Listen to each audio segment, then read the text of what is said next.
Hai guys, kembali lagi dengan saya Dundum Cinema. Gimana nih kabar kalian semua? Pasti semua sehat walafiat kan? Nah, ngomong-ngomong, tahun baru udah semakin dekat. Kalian biasa melewati malam tahun baru di mana aja nih? Pasti ada yang ngumpul sama keluarga, teman, sahabat, ya kan? Nah, di video kali ini, Dundum akan menceritakan sebuah film yang berkisah tentang orang-orang yang merayakan malam tahun baru di tengah-tengah samudra. Tepatnya, di Samudra Atlantik Utara. Mereka merayakan malam tahun baru di sebuah kapal pesiar besar yang mewah. Tapi bukan Titanic ya. Tapi bukannya melewati malam tahun baru dengan ceria, malah berubah menjadi bencana. Nah, bisakah mereka selamat dari kapal yang akan tenggelam itu? Yuk, kita nonton saja videonya. Film pun diawali dengan diperlihatkan sepasang anak muda yang bernama Christian dan Jane. Lalu, tiba-tiba datanglah seorang pria yang bernama Ramsey. Si abah memberitahu putrinya agar tidak berduaan di ruangannya. Tetapi si putri pun marah, ngambek, lalu pergi. Di lain tempat, seorang gadis manis yang bernama Elena terlihat kebingungan. Saking bingungnya, sampai menabrak abang Dylan. Tapi bukan Dylan 1990 ya. Mereka terlibat pembicaraan ringan dan Elena bertanya arah ke dapur kapal. Abang Dylan pun memberitahunya. Sesampainya di dapur, Elena ternyata mau menemui seseorang yang bernama Valentine. Valentine memberitahunya agar tidak sembarangan keluar dari kamar. Oh, ternyata Elena adalah penumpang gelap di kapal itu. Malam pun tiba. Terlihat Kapten Jack Sparrow sedang berpidato. Maksud saya Kapten Bradford. Untuk menyambut tahun baru. Lalu Abang Dylan bersenggolan lagi dengan seorang anak kecil yang bernama Connor. Lalu ibu Connor pun datang yang bernama Maggie. Abang Dylan dan Maggie terlihat tertarik satu sama yang lainnya. Di lain tempat, ada juga Eyang Nelson yang mempunyai masalah hubungan dengan seorang wanita yang disukainya. Akhirnya seluruh kru dan penumpang menyambut tahun baru. Di ruang kendali kapal, seorang kru menyadari ada sesuatu yang tidak beres dan benar saja. Ada gelombang besar yang sedang menuju ke kapal mereka. Dia segera memerintah untuk memutar haluan kapal itu dan membunyikan alarm. Kepanikan pun terjadi tentunya. Dan gelombang besar itu segera menghantam kapal Poseidon hingga terbalik 180 derajat. Dan film Poseidon pun dimulai. Setelah guncangan mereda, Kapten Brad berusaha menenangkan para penumpang dan menyuruh mereka untuk tetap tinggal di ballroom hingga tim penyelamat datang beberapa jam lagi. Maggie lalu mencari si Connor dengan dibantu oleh Abah Ramsey. Connor pun berhasil diselamatkan. Lalu, Abang Dylan bermaksud untuk keluar dari kapal itu dengan menuju ke ruang baling-baling bambu. Maksud saya baling-baling kapal yang berada di dasar kapal. Abah Ramsey dan yang lainnya pun akhirnya ikut dengan diikuti oleh Valentine sebagai pemandu mereka. Sampailah mereka di dapur. Di sini, tantangan pertama pun datang. Mereka harus menuju ke atas dengan melewati lorong lift. Mereka naik ke atas satu persatu, hingga akhirnya tibalah giliran Valentine. Valentine berinisiatif untuk menyuruh si Eyang naik duluan. Tapi di saat yang bersamaan, guncangan pun terjadi. Pijakan mereka pun roboh. Mau tidak mau si abang menyuruh Eyang melepas Valentine atau mereka berdua akan mati. Di lain tempat, Jane menemukan Chris yang terjepit dan meminta seseorang yang lewat untuk membantu. Elena pun membantu Jane, tapi mereka berdua tidak sanggup mengangkat besi itu. Elena pergi mencari bantuan. Singkat cerita, Elena kembali bersama Lucky Larry. Dan akhirnya mereka berhasil membebaskan Chris. Lalu Jane dan yang lainnya bertemu dengan si abah. Mereka terus bergerak dan tibalah di tantangan Ninja Warrior berikutnya. Mereka harus ke seberang dengan melewati besi yang melintang. Singkat cerita, tibalah giliran Jane untuk menyeberang. Tapi tiba-tiba disela oleh Larry yang mau menyeberang juga. Akhirnya mereka membiarkan si abang jago itu menyeberang. Tapi di tengah jalan, mesin kapal jatuh dan menggeprek Larry menjadi ayam geprek.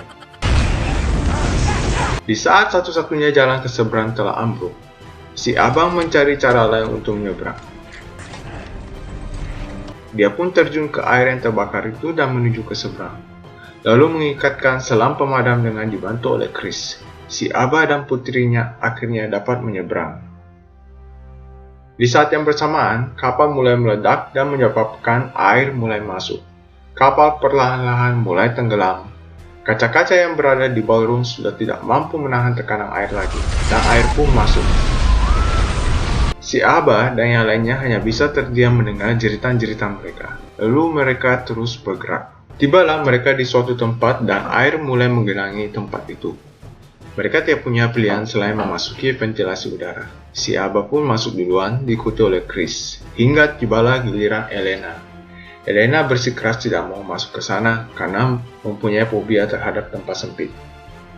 Ian Nelson dan Abang Dylan berusaha membujuk Elena. Singkat cerita, si Abah tiba di ujung ventilasi dan berusaha membuka ujung ventilasi itu. Si Abah memanggil Connor untuk membantunya. Akhirnya mereka berhasil keluar, lalu tibalah mereka di ruang tangki pemberat. Di sini terjadi sedikit perdebatan antara mereka, karena cara untuk ke ruang sebelah adalah dengan mengisi ruangan itu penuh dengan air. Singkat cerita, akhirnya katup terbuka dan mereka dapat ke ruang sebelah. Lalu si Abang menyuruh yang lainnya menyelam mengikutinya. Saat dalam perjalanan, kawat kabel atau apalah namanya itu tersangkut di celana Elena yang menyebabkan dia panik dan kepalanya membentur besi. Merasa si Eyang dan Elena tidak muncul-muncul juga, si Abah dan si Abang Dylan segera mencari mereka. Si Abah berusaha menyelamatkan Elena dengan memberi napas buatan, tapi sudah tidak tertolong lagi. Mereka pun terpukul karena kehilangan Elena. Di sisi lain, air mulai memenuhi satu persatu ruang tangki pemberat. Ia membuat kapal lebih cepat tenggelam. Mereka terus bergerak, lalu tiba-tiba mendengar seperti suara ketukan.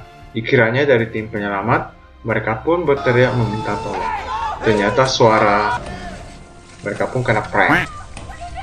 Lalu, Abang Dylan melihat peta dan memberitahu, kita harus menuju ke ruang mesin pendorong kapal, agar dapat sampai ke pipa baling-baling kapal. Tapi sayangnya, jalan menuju ke ruang mesin sudah tertutup oleh air, dan jaraknya pun cukup jauh. Mereka akhirnya diam sejenak di sebuah ruangan karena satu-satunya jalan keluar sudah tertutup air. Beberapa saat kemudian, buritan kapal meledak yang menyebabkan kapal terangkat, dan air yang berada di lorong menuju ruang mesin pun berpindah.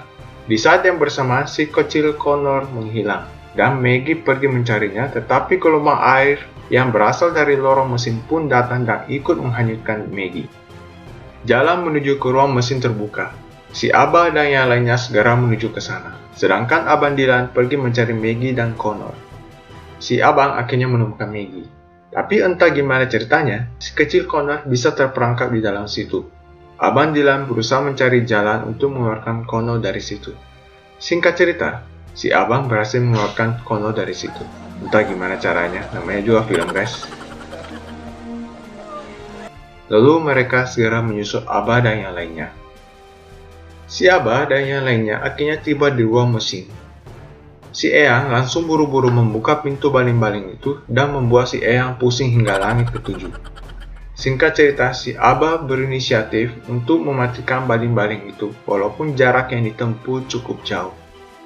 Sesampainya di sana, tombol untuk menghentikan baling-baling itu rusak, dan di saat yang bersamaan, Abah pun kehabisan napas.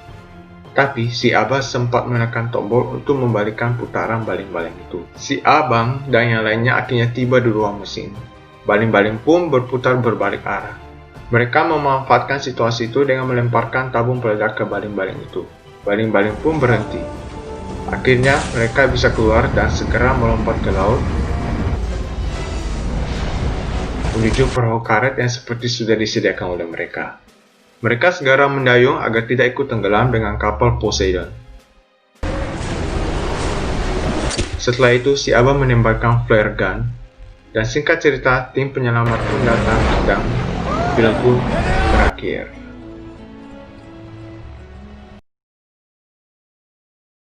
Nah, gimana guys menurut kalian alur cerita dari film Poseidon ini?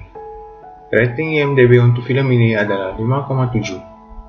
Walaupun ratingnya hanya 5,7, tapi aksi dan situasi yang disajikan cukup menegangkan dan layak untuk ditonton. cocok untuk mengisi waktu kalian lah. Oke, sampai jumpa lagi di video berikutnya.